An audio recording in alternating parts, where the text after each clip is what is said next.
Bismillahirrahmanirrahim. Assalamualaikum warahmatullahi wabarakatuh.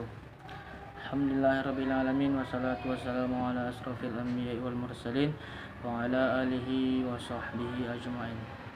Allahumma salli wa sallim ala sayyidina wa maulana Muhammadin wa ala alihi wa sahbihi ajma'in. Amma ba'du.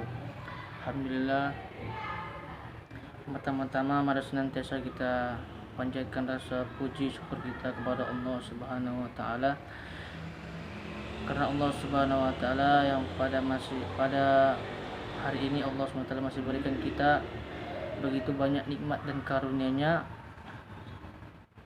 sehingga kita bisa dapat melanjutkan perkuliahan seperti biasa. Kemudian salawat dan salam senantiasa kita hadiahkan kepada Nabi kita Nabi Muhammad sallallahu alaihi wasallam. Mudah-mudahan dengan berbanyak salawat kepada beliau dan mengikuti sunnahnya kita mendapatkan syafaatnya dan diakuinya bagi umatnya nanti di yaumil mahsyar kelak. Amin amin ya rabbal alamin. Yang pertama yang saya hormati Buya Eko Riyadi sebagai dosen pengampu mata kuliah sosiologi hukum, yang mana pada kesempatan ini tidak dapat hadir untuk kuliah tatap muka karena kan ada halangan. Kemudian dan saya ingin teman-teman semua. Di sini saya akan menjelaskan tentang judul materi saya, yaitu hukum sebagai produk politik dan hukum sebagai alat kekuasaan. Baik, yang pertama ialah hukum. Hukum ialah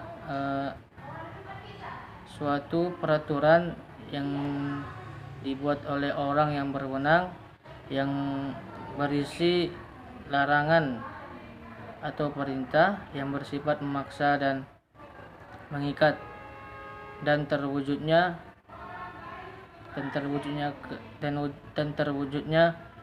ketertiban. Baik, yang pertama yaitu ialah hukum sebagai produk politik.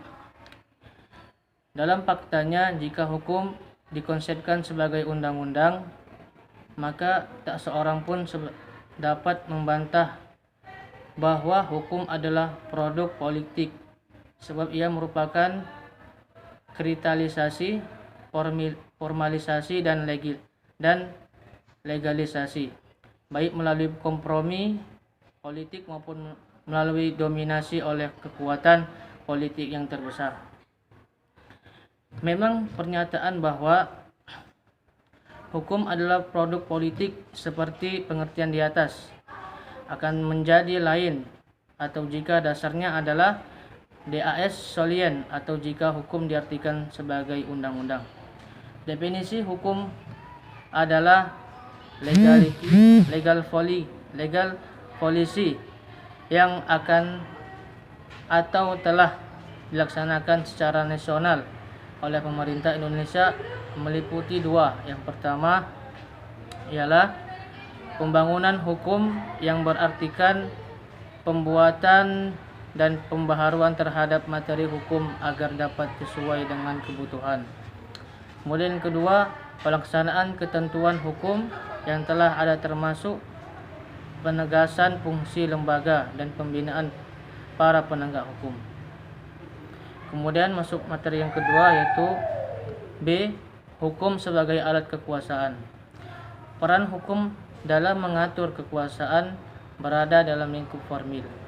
Kekuasaan yang diatur hukum merupakan untuk kepentingan masyarakat luar, agar masyarakat yang merupakan objek dari kekuasaan tidak menjadi korban dari kekuasaan. Kemudian hubungan hukum dan kekuasaan. Yang dapat memberi atau memaksakan sanksi terhadap pelanggaran kaidah hukum adalah penguasa, karena menegakkan hukum hal ada pelanggaran adalah monopoli penguasa. Hukum ada karena kekuasaan yang sah. Kekuasaan yang salah yang menciptakan hukum. Ketentuan-ketentuan yang tidak berdasarkan kekuasaan yang sah pada dasarnya bukanlah hukum. Jadi hukum bersumber pada kekuasaan yang sah. Mungkin cukup sekian yang dapat saya terangkan dari judul materi saya. Lebih atau kurangnya saya mohon ampun pada Allah dan mohon maaf kepada Buya sebagai pengampu mata kuliah Sosiologi Hukum, dan kepada teman-teman semuanya saya mohonlah diperbanyak maaf. Saya sudahi, wabillahi taufiq wal hidayah. Wassalamualaikum warahmatullahi wabarakatuh.